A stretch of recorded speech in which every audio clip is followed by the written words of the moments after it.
Olá, boa noite. O É Notícia entrevista hoje a economista-chefe da XP Investimentos, Zeina Latif.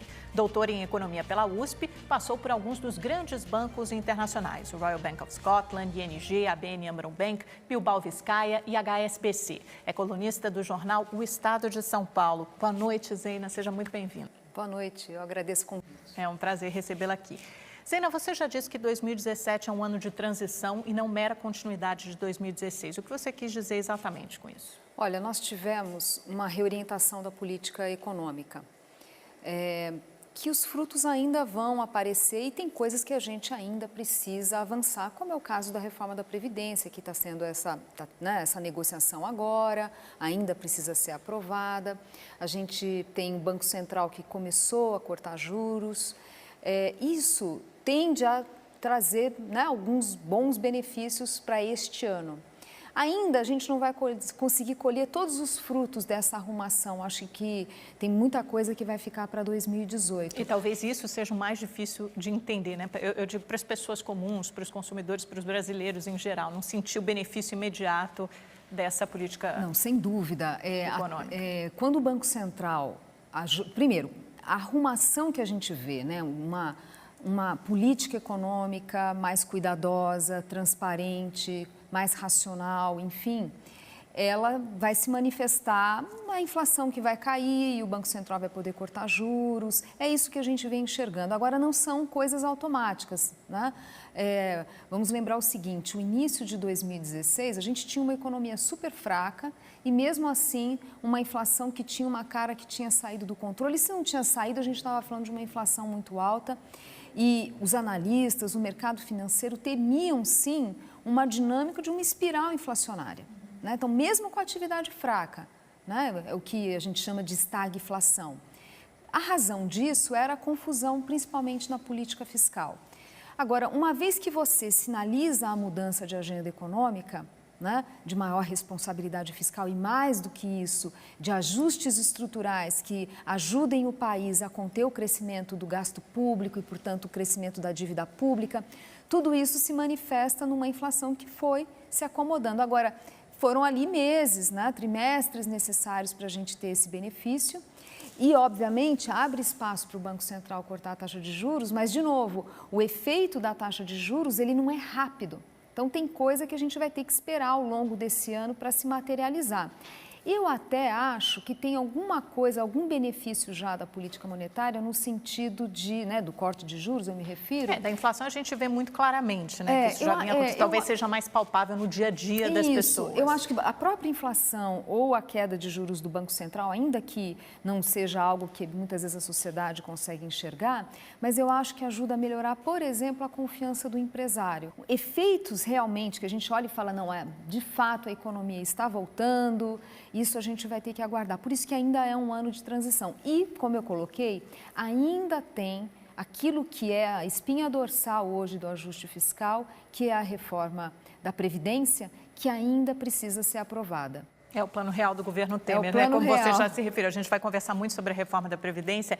Eu só gostaria de fazer uma observação antes, porque o governo Temer é como se ele vivesse entre esses dois entes, né? Pelo mercado, ele é bem avaliado, é como você disse, né? Você vê uma reorientação da política econômica, na opinião do mercado, na avaliação do mercado, agora sim está indo no rumo certo. De outro lado, você tem a sociedade que ainda não sente os benefícios dessa nova política fiscal e política econômica.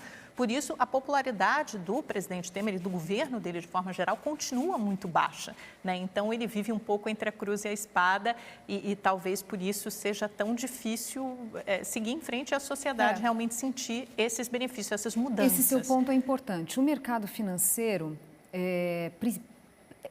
faz parte ali, né, da lógica do mercado financeiro, tentar antecipar o futuro. Como se vocês vivessem num outro tempo. Vocês estão vivendo ali 6 meses, um ano à frente. Vocês estão sentindo que a gente ainda não sentiu. Para você saber se a bolsa vai subir, se não vai subir, o que vai acontecer com a taxa de câmbio, o que vai acontecer com a curva de juros. Está olhando lá na frente. Você precisa avaliar o presente e utilizar os seus modelos, enfim, para tentar imaginar como isso vai impactar a economia e, portanto, enfim, né, todos esses preços que eu estou falando. Então, o mercado antecipa esses fenômenos que a gente vê, né, esses ajustes da política econômica. Agora, isso não quer dizer que não tem coisas já positivas acontecendo, como a própria queda da inflação. Zena, qual é o seu grau de otimismo com o governo Temer? Você já esteve mais animada, está menos, acha que ele vai conseguir cumprir as promessas que fez? E por promessas, eu digo principalmente esse slogan do governo, que é o governo reformista. Você acha que vai ser importante nesse aspecto? Você continua otimista? Você tem esperança? Eu tenho uma visão positiva. Eu não uso exatamente a palavra otimista, porque assim, o cenário que eu traço é um cenário benigno. É um cenário benigno, que a gente consegue arrumar esse ambiente macroeconômico, que já estamos arrumando, e mais do que isso, que gera uma volta aí da atividade econômica. Eu não estou falando de crescimento de longo prazo e ganhos de produtividade, não. Eu estou falando uma volta de curto prazo, mas que já é muito importante para trazer algum alívio, enfim, tirar muitas famílias do sufoco, muito empresário do sufoco. Eu acredito que isso acontece. E acredito também, quer dizer, o cenário que eu trabalho, aí é realmente cenário, né? Que isso vai ajudar a gente ter uma campanha eleitoral em 2018 mais positiva, não vai ser aquela campanha que gera um monte de ruído e volatilidades e incertezas. Porque, por enquanto, o que a gente está vendo é isso. A gente não sabe ainda. É uma campanha que já parece gerar ruídos desde agora, né? Inclusive sobre os postulantes ao cargo máximo, né? Mas ainda está muito cedo, né? É natural que apareçam alguns pontos de interrogação, mas está muito cedo. Agora, o meu ponto, pode ser até exagero de economista dar tanta importância para a economia, mas enfim... O meu ponto é que quanto mais a gente conseguir arrumar a economia, a ponto até de trazer a taxa de desemprego, não só interromper o aumento da taxa de desemprego, mas conseguir alguma reversão, isso vai ser muito importante para estabilizar o ambiente político também. Eu acredito neste cenário, é o cenário que eu trabalho. Vamos ver a capacidade do governo de enfrentar para conseguir entregar uma reforma da Previdência que nos dê algum fôlego. E óbvio que não seja necessário já um próximo presidente ter que já mexer nesse assunto novamente, porque tem um custo político muito alto. É exatamente isso, porque eu acho que os deputados talvez pensem diferente, porque eles têm um olhar diferente do seu. Você está com um olhar ali no longo prazo e eles estão com um olhar no curto prazo, um olhar imediatista, que é 2018, que são as eleições do ano que vem. Então, eu converso com alguns deputados e muitos deles me dizem, olha, tudo bem, o presidente Temer não tem que se reeleger, ele não está pensando em reeleição, mas nós temos, então a gente deve contas, tem uma prestação de contas ao nosso eleitor, né? Tem deputados que estão com os outdoors espalhados por cidades com o número de WhatsApp para que as pessoas possam ligar e pressioná-lo a votar contra a reforma da Previdência. Então, você tem um outro cenário, que é o cenário real do bastidor ali do Congresso Nacional, existe muita pressão. Seu ponto, só um minutinho, seu ponto é importante pelo seguinte, de alguma forma, a capacidade de fazer uma boa reforma, né? E a boa reforma que eu estou falando é que gere o efeito fiscal, o efeito nos cofres necessário para que a gente tenha, enfim, mais tranquilidade, para poupadores e investidores terem mais tranquilidade em relação à gestão da política fiscal e ao comportamento da dívida. Então, a reforma da Previdência ela tem que permitir a gente pagar as contas, estabilizar a dinâmica da dívida pública, para não gerar medo das pessoas do calote, tem que ajudar a recuperar a capacidade de investimento do Estado, porque hoje você tem as despesas da Previdência com peso... mais da metade do orçamento federal comprometido e o orçamento federal extremamente deficitário, né? Então, e essas despesas da Previdência só vão subir ao longo do tempo e subir rapidamente, porque nós estamos envelhecendo rapidamente, a população brasileira está envelhecendo rapidamente, a gente está falando do fim do bônus demográfico ali virando a esquina em 2030. E tem, obviamente, uma boa reforma é aquela que preserva a população mais pobre, que é algo que isso está sendo considerado, está sendo contemplado. Então, nesse sentido, a reforma da Previdência anterior, aquele texto original, era muito duro, porque ele previa uma série de mudanças, até naquele benefício de prestação continuada para idosos, para deficientes, isso ficaria abaixo de um salário mínimo, aposentadoria rural também, com um peso, um pagamento maior, que para a gente pode não parecer nada, mas para os trabalhadores rurais que ganham um salário mínimo não conseguem dar conta do recado, quer dizer, olha, seria muita coisa, era uma reforma dura? Tem várias questões aqui. Na questão rural, o problema da Previdência Rural é que tem muita fraude. Muita fraude.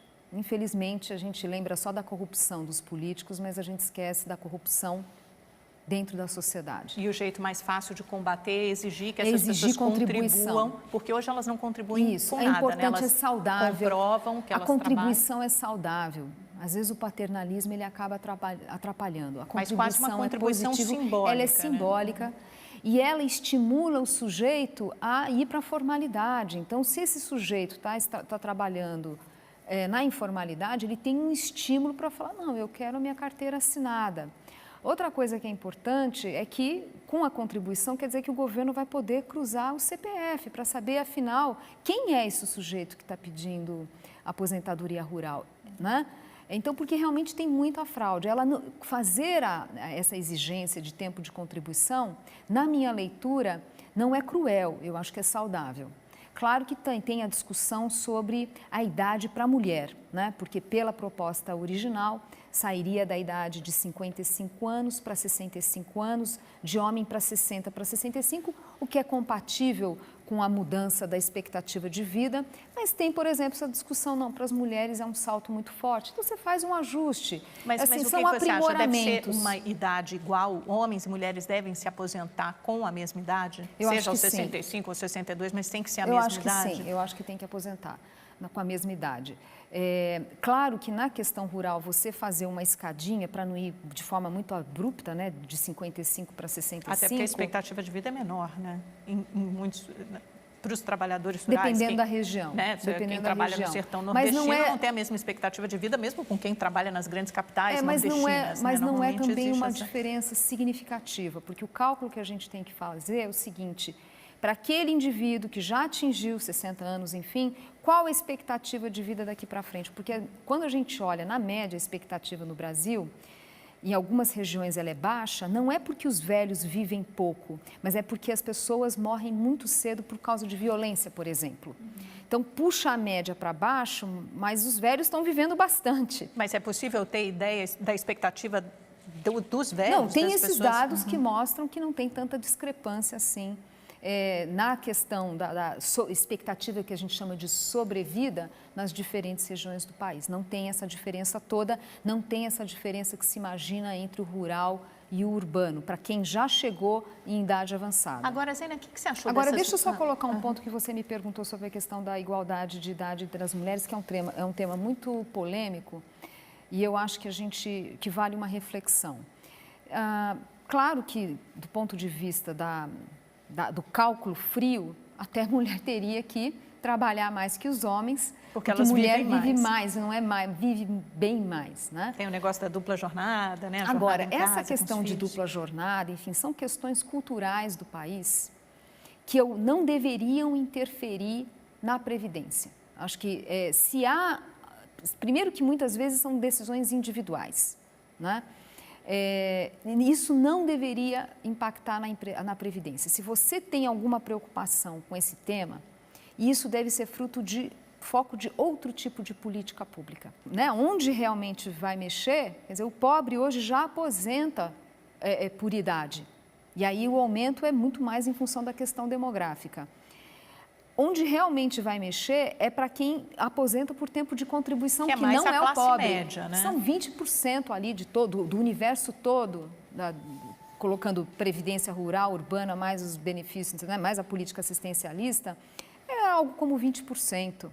Então, tem que tomar um pouco de cuidado. Agora, Zênia, você está preocupada com a reforma da Previdência? Porque o Estadão fez um levantamento, né, no final da semana passada e mostrou um placar que eu acho que impactou muito o governo, né? Tanto que no dia seguinte ele já fez anúncios de concessões ali, de mudanças no texto original. Então, por esse placar do Estadão Dados, você só teria 98 deputados hoje votando a favor da Previdência e mesmo assim, muitos deles com algumas ressalvas, né? Caso fossem feitas algumas mudanças. Você tem 242 votando contra. É uma PEC, precisa de 308 votos. Se a votação fosse hoje, a reforma da Previdência não passaria. Você acha que ela subiu no telhado? Quer dizer, você vê a possibilidade do texto ser muito desfigurado em relação ao propósito original? Bom, esse risco existe, mas eu não acho que seja elevado. Agora a gente está tendo, vamos dizer assim, o auge ali das tensões, o auge das negociações, né, para elaborar o relatório final. Então, agora é óbvio, né, a postura de quem está ali na mesa de negociação, a tendência é de endurecer, né? Então, você pergunta para o deputado, senhor vai aprovar esta reforma? Não, esta reforma não aprovo. Né? Então, porque faz parte ali, primeiro que está se discutindo, ainda não temos tantos detalhes, né? Tem talvez coisas que estão sendo discutidas que é ainda, vamos dizer assim, da proposta original, que ainda está sendo negociado e o governo vem sinalizando a necessária flexibilidade para aprovar, porque a reforma boa é a reforma aprovada, né? Então, eu não tomo essas enquetes agora, essas pesquisas agora, como realmente algo para você colocar já como o que seria o resultado final. É que nem pesquisa eleitoral em 2017. A gente precisa ver como é que vai ficar ano que vem, está muito cedo. Agora, eu gostaria de chamar a atenção para uma declaração do ministro da Fazenda, Henrique Meirelles. Ele deve ter feito essa declaração há cerca de um mês, um pouco mais, um pouco menos. Ele falou que se a reforma fosse para haver grandes mudanças na reforma, né, se não fosse para aprovar uma reforma completa, era melhor que não se aprovasse nada. Estava muito duro na negociação. Ontem ele já usou um tom diferente, quer dizer, a gente está gravando na sexta-feira, na quinta ele já usou um tom diferente, falando, não, essas mudanças que foram feitas preservam o ajuste fiscal e beneficiam ou não punem os trabalhadores mais pobres. É isso, porque houve uma mudança de tom, quer dizer, um tom partindo para a negociação. Eu acho que faz parte, entendeu? A gente tem a reforma da Previdência, quer dizer, a Previdência é a política pública que no final mais mexe com a vida das pessoas. Então, você como economista acha que o governo deve mesmo fazer essas concessões, deve flexibilizar, o importante é aprovar alguma reforma? Olha, eu vejo da seguinte forma. O que é inflexível? O que o governo não pode mexer? Espinha dorsal ali da reforma da Previdência. Tem que procurar um equilíbrio nessas coisas. Então, como eu falei, tem alguns princípios básicos que são importantes, são realmente muito importantes que sejam respeitados. Por exemplo, a questão de ter um impacto fiscal tal que a gente tenha uma janela longa aí para não ter que mexer nesse assunto novamente, porque é uma agenda espinhosa. Quer dizer, a gente está fazendo reforma por causa de uma crise danada, enfim, vamos ter que ter outra crise? Porque o Congresso acha que pode mexer agora e daqui a 2 anos depois da eleição mexe de novo, o Fernando Henrique como se fosse algo fácil. O Fernando Henrique tentou há 20 anos atrás, olha como esse tema é espinhoso. O Lula fez uma parte também, quer dizer, ninguém conseguiu fazer uma grande reforma, uma reforma robusta. Essa é uma reforma muito difícil.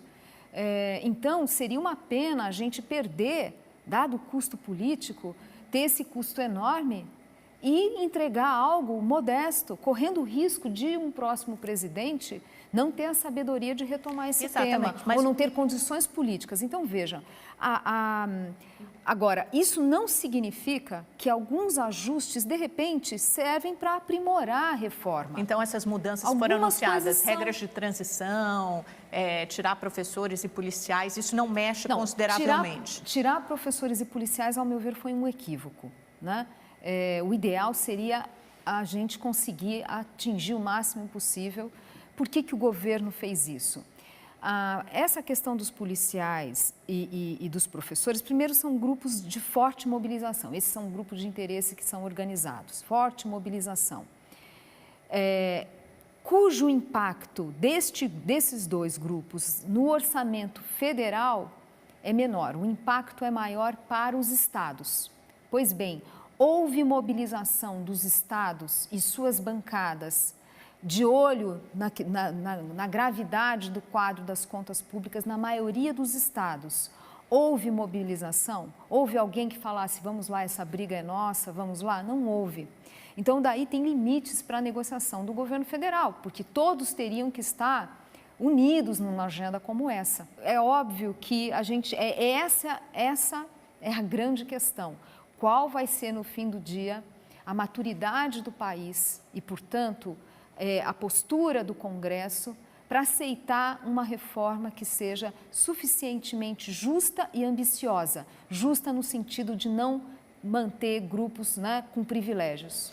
Se não houver a aprovação dessa reforma que você chama justa e ambiciosa, o que acontece com o governo Temer? Ou seja, vai haver aprovação de alguma coisa, vai ser aprovada naturalmente, mas que seja uma reforma muito mais amena e muito mais tímida do que foi inicialmente proposto, com impacto fiscal muito menor do que a equipe econômica imaginava. Qual será o efeito no governo Temer? O que eu imagino, assim, o que me preocupa, quando eu falei para você na construção de cenários e você ter que atribuir probabilidades, Eu vejo um país mais maduro, eu vejo de fato uma crise que está nos forçando a reavaliar políticas públicas. Eu vejo um amadurecimento no debate econômico muito importante no Brasil. A gente está podendo discutir reforma da Previdência. É o cenário parecido com o que era no início de 2016. Quer dizer, se não aprovar ou aprovar muito tímido, o que acontece com o governo? Muito desconfigurado. Acaba? Não é que o governo acaba, a economia ela vai de novo piorar, a gente vai voltar para aquele quadro econômico, não necessariamente daquela forma, porque já temos PEC do teto, temos muitos avanços, muitas coisas já foram feitas, mas pode voltar uma discussão desagradável sobre inflação, sobre espaço para corte de juros, que de repente a gente enxerga e fala, não vai ter mais aquele espaço que a gente enxergava. Mas eu não enxergo um cenário de colapso. Mas vai atrasar a retomada do crescimento. Não, atrasa tudo e mais do que isso, pode ser comprometido o quanto a gente pode crescer nos próximos anos, né? Então, o cenário que eu temo, que seria um cenário alternativo ao que eu trabalho e que hoje eu não consigo dizer que a probabilidade é baixíssima, é um cenário medíocre de um país que tem dificuldades.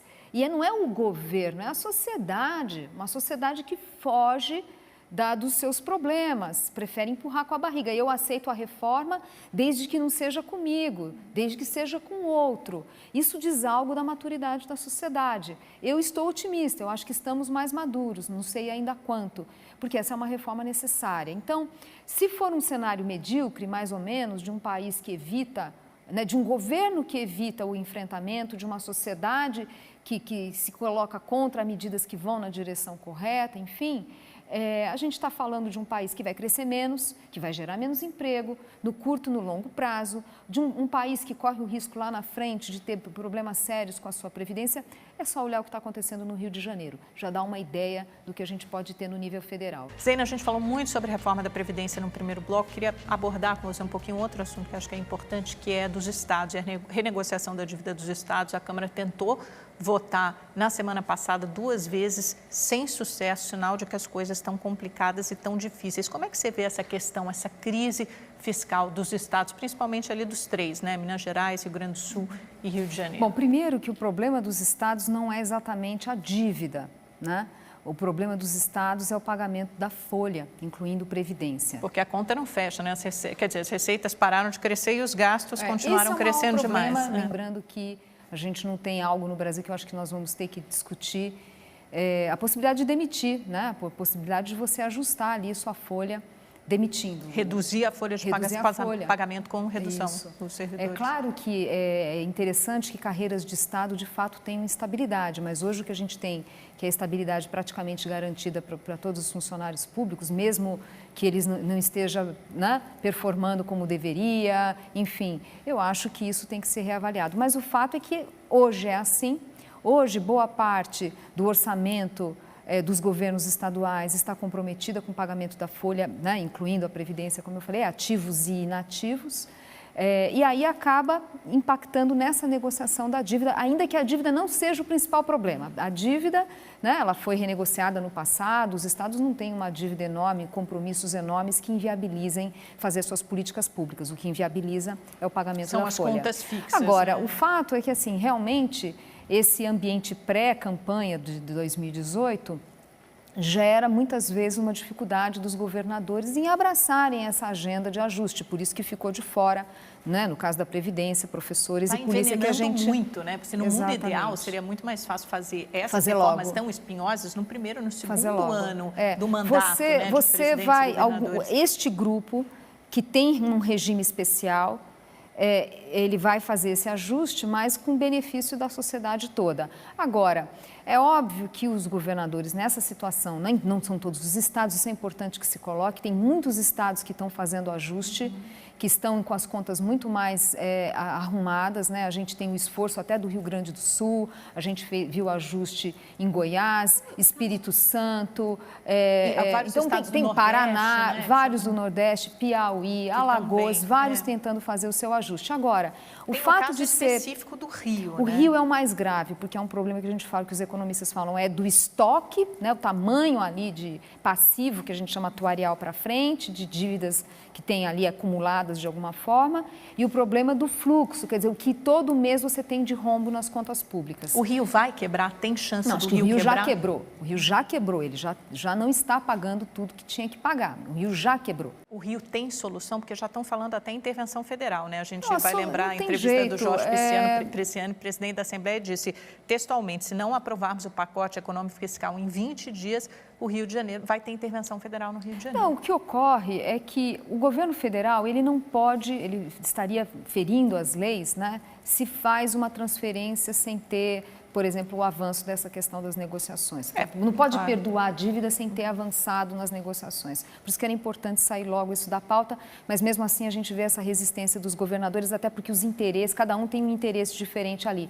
Não é um bloco homogêneo, né? E o ponto é que assim, você já está hoje não conseguindo honrar os seus pagamentos.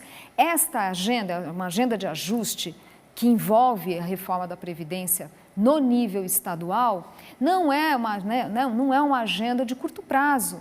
Os próximos governadores do Rio de Janeiro vão ter um desafio enorme ali. Porque tem gente dizendo que nem com essas contrapartidas, alguns economistas dizem que nem com essas contrapartidas seriam suficientes para o Rio de Janeiro sair dessa situação, dessa encalacrada que ele se meteu. Isso daí é assim, é uma ponte, é um paliativo para você ganhar lá na frente. Você ganha um fôlego, né? Você ganha uma sobrevida, mas você vai ter que fazer... Por isso que eu coloquei que essa questão da estabilidade do funcionalismo é uma coisa que a sociedade precisa discutir seriamente.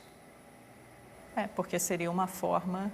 Você ajusta o orçamento. Exatamente. Exato. Como uma empresa faz quando está numa situação muito ruim, demite. Exato. E isso, no caso, não é nem só uma questão de ter contas públicas saudáveis e equilibradas. É porque também você aumentaria a eficiência do serviço público, porque a função do servidor público é servir. A gente perdeu essa noção no Brasil. Se você insere meritocracia no serviço público, se você tem esse risco de perder o seu emprego porque você não entregou o que você deveria, isso aumenta a produtividade, isso aumenta a qualidade do serviço público. De novo, claro que carreiras de Estado precisam ser preservadas. Zena, partir para um outro assunto, que agora a gente está ficando com pouco tempo, tem outros assuntos que eu gostaria, outros temas que eu gostaria de abordar com você. Juros, essa semana a gente já tem, né, uma outra reunião do Copom, já é nessa semana agora? Não, ainda não. Veja, o Banco Central já vem sinalizando que vai fazer aumentar o ritmo, né? Isso, vai cortar os juros mais rapidamente, acho bastante adequado. Hoje a gente tem esse patamar de taxa de juros, ainda é um patamar que tem impacto na atividade econômica, machuca ainda a atividade econômica. Então é importante que tire essa componente, né, de aperto ainda da economia, rapidamente. É isso que o Banco Central vem sinalizando. Que bom que nós temos condições para isso. Imagina se a gente tivesse uma agenda fiscal capenga, por isso que é importante aprovar uma boa reforma da Previdência. Imagine que a gente tivesse um ambiente internacional muito difícil e que a taxa de câmbio aqui explodindo, ia ser muito difícil para o Banco Central realmente conseguir cortar bastante a taxa de juros. Você acha que até agora o Copom tem sido conservador nos cortes eu acho de juros? Que ele poderia ter acelerado mais esse ritmo de queda? Eu acho que o Banco Central começou conservador, mas uma vantagem da política monetária é que a cada 45 dias você reavalia. Ela é facilmente ajustável, né? No máximo você espera 45 dias. A crítica ela não é para durar muito, entendeu? Porque você reavalia e fala, puxa, errei aqui, acertei ali. O fato é que agora eu acho que está imprimindo um ritmo mais forte de corte de juros. Acho que a gente vai ter a taxa Selic, que é a taxa do Banco Central, em um dígito aí no meio do ano. Chega no final do ano em quanto? Eu acho que pode caminhar para algo próximo de 8%. Já no final desse ano, se não neste ano, ao longo do ano que vem, né? Acho que dependendo de como... E aí seria uma boa taxa, 8%, quer dizer, muito acima de vários países. A boa taxa é aquela que permite a economia operar em linha com o seu potencial, sem inflação. Essa é a boa taxa. Exatamente. Claro que a gente quer uma taxa baixinha, né? Mas se você faz uma taxa baixinha que não é compatível com os fundamentos da economia, ela deixa de ser boa, porque em seguida você vai ter inflação e a taxa de juros vai ficar oscilando muito e vai ser pior para a economia. Agora, eu acho que pode ir até além, viu? Eu acho que se a gente tiver uma boa reforma enfim, o governo seguir nos seus esforços de mais reformas na economia, mais ajustes, eu acho que a gente pode se surpreender com espaço para corte de juros no Brasil. Acho que pode ir abaixo de 8 ano que vem. É interessante, porque a economia está tudo interligada, é como se tudo andasse de mão dada, é um dominó, é um quebra-cabeça mesmo, né? Se você mexe numa peça, exatamente, são sempre vasos comunicantes. Há uma discussão no mercado já sobre a possibilidade de reduzir a meta de inflação. Você já acha, porque hoje está em 4,5%, o centro da meta, você acha que existe espaço para isso? É o momento para Olha, eu acho que não é a prioridade, para ser honesta. Assim. Eu acho que poderia ser feito, é até possível que o governo faça isso, né, que ajuste a meta, que defina uma meta menor para 2019, quer dizer, o Conselho Monetário Nacional vai se reunir este ano para definir a meta de 2019 e, eventualmente, vai reduzir essa meta. Eu acho que poderia aguardar. Acho que hoje a prioridade é entregar a inflação na meta depois de 7 anos de não cumprimento. O próprio governo lá atrás, todo mundo, eu e todo mundo, quer dizer, via como muito desafiador este ano e a gente provavelmente vai ter até uma inflação abaixo de 4,5%. Mas eu acho que é importante consolidar. É o que todo mundo está preocupado. Já recupera nesse ano, a gente já começa a gerar postos de trabalho assim, de uma forma consistente, né? Não de uma forma pontual, errática. Um mês sim, aí no outro perde um monte de postos de trabalho. Olha, se tiver alguma boa notícia esse ano, vai ser muito marginal. Agora, o que eu acho importante aqui nessa história? A gente olha os sinais ali do mercado de trabalho, e, em princípio, tem um monte de empresa que ainda teria que demitir para equilibrar suas contas. Mas a gente começa a ver alguns sinais de estabilização nas demissões. Quer dizer, estava demitindo bastante e começou a demitir menos. O último dado do Ministério do Trabalho, né, o que a gente chama do relatório CAGED, mostrou já no campo positivo, ainda que influenciado por questões sazonais e tal. O Temer anunciou ele mesmo, né, essa geração de emprego comemorou. Foi importante mesmo, né, porque mesmo que a geração ela tenha sido fraca em relação ao que é esperado para o mês de fevereiro, o fato é que só de conseguir, porque nos anos anteriores nem isso, sim. Né? Os empresários estavam demitindo, então tem sim que celebrar. Acho que essa percepção, né, essa melhora da confiança do empresário se materializando, se manifestando nas suas decisões de demitir, que foram, né, menores, na verdade até a indústria contratando. Pois bem, parar de demitir já é muito importante, porque isso acaba também contribuindo para o indivíduo ficar, né, para o cidadão ali ficar mais tranquilo que não vai perder emprego. Porque acho que hoje uma coisa que faz as pessoas ficarem muito apreensivas é o medo do desemprego. Né? É o pior que pode acontecer, uma das piores coisas que pode acontecer numa família. Exato. Né? E ainda mais nesta crise que a gente viu chefes de família perdendo emprego. Então, machuca muito, mexe com a vida das pessoas. Então, reduzir esse medo já é muito importante. Mas a taxa de desemprego, mesmo assim, vai subir por um tempo? Sim, porque vão ter mais pessoas entrando no mercado de trabalho. Antes de melhorar. Isso, você para de demitir, mas mesmo assim a taxa de desemprego sobe, porque você tem que lembrar que a todo dia tem pessoas entrando no mercado de trabalho, né? Jovens entrando no mercado de trabalho. Então, acho que ainda vamos ter piora da taxa de desemprego, mas acho que é possível que a gente termine esse ano com um retrato já mais positivo. Zeina, rapidamente sobre 2018, acho que a gente acha que está tão longe, está longe, mas não está tão longe assim, é logo ali, virando a esquina, antes do nosso pinga-fogo.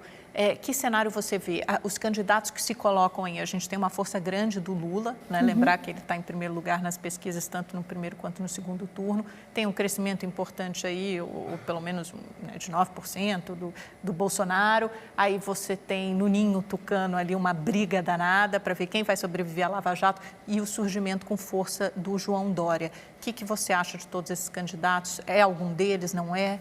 Menina, eu acho que está muito aberto ainda. Está muito aberto, embolado. Exatamente, está muito aberto. Eu acho assim, eu vejo os próprios cientistas políticos com uma dificuldade tremenda de saber de verdade quem vão ser os candidatos que vão poder ser competitivos em 2018.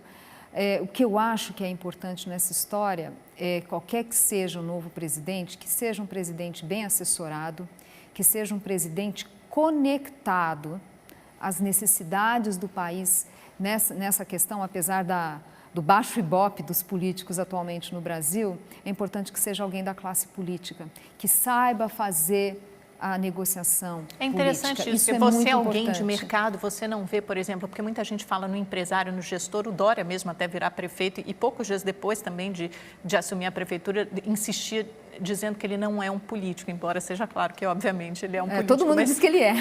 Ele é, né? Agora, como prefeito de São Paulo, é um gestor público, foi eleito, portanto, é um político. Agora, você não acha que pode ser alguém dessa classe empresarial, alguém que se apresente um gestor, você acha que talvez seja mais importante para o país que seja alguém da política tradicional? Eu acho que tem que ser um político, eu acho que seria o melhor. A gente observa, você vê, por exemplo, toda a dificuldade que a própria Dilma, que não era política, a dificuldade que ela tinha nessa questão da negociação. E a negociação, ela é essencial. Como é que você aprova uma reforma da Previdência se você não está disposto a ouvir, se você não está disposto a negociar, né? Você enxerga o João Dória com esse perfil, por exemplo? Bom, imagino que sim. Imagino que sim. Você acha que ele seria um bom nome, que o mercado aceitaria bem a colocação desse nome? De novo, está muito cedo, né? Acho que qualquer político, a gente vai querer saber qual é a plataforma, né? Qual vai ser o discurso do político? É um discurso de fazer reformas ou é o discurso imediatista de fazer uma... Né? Mas você acha que o mercado não o enxergaria como um risco? Então, é difícil dizer porque a gente não tem nada concreto ainda. Nós nem sabemos ainda qual vai ser o legado nesse pouco tempo, né? Enfim, se o Dória for candidato, a gente não tem nenhum legado dele ainda. Está muito cedo para a gente avaliar, né? Às vezes, um nome que conta com a simpatia da sociedade não necessariamente vai ser visto como alguém com força política, com disposição para avançar nas reformas que são importantes para o país. Usando esse seu raciocínio é muito cedo ainda. De que ele não tem um legado, uma pessoa sem um legado estaria preparada ou talhada para essa função, até pelas experiências recentes que a gente teve, né, com a Dilma, etc., ou você acha mais importante que seja alguém que já tem uma estrada maior na política? Eu acho que ter estrada, bom, aqui, enfim, palpite, né, porque eu como economista eu não consigo dizer muita coisa sobre isso. Mas eu acho que a experiência política para esse Brasil, com tantos desafios, eu entendo como algo importante, né? Veja, quando a gente fala da tal agenda microeconômica, da agenda fiscal, a gente está falando em desagradar grupos de interesse. A gente está falando, às vezes, para resolver uma distorção, cada distorçãozinha que tem no Brasil tem dono. Né? Então, não, é uma agenda de negociação mesmo, de saber eleger prioridades, porque ninguém vai conseguir fazer tudo de uma vez. Tem que eleger prioridades, tem que ter diagnósticos claros, tem que ter time, né, competente, tem que ter força política. Todos esses predicados, eu acho que em parte tem a ver com experiência, né? Mas, enfim, minha única questão aqui que eu acho que seria importante algum político, apesar desse ceticismo enorme da sociedade em relação aos políticos. Então tá aí, interessante. Vamos torcer então, até lá. Vamos para o nosso pinga-fogo, Zeina. Sérgio Moro. Eu não acho bom se criar ídolos. Eu acho que ele é um funcionário público que está cumprindo ali o seu papel, espero que esteja cumprindo bem, porque críticas elas existem, mas ele não é ídolo.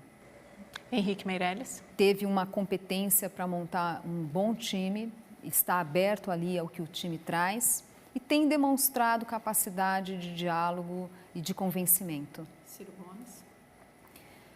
O Ciro me passa uma imagem de um político muito inteligente, ele já foi ministro da Fazenda e quando esteve lá, ainda por um curto espaço de tempo,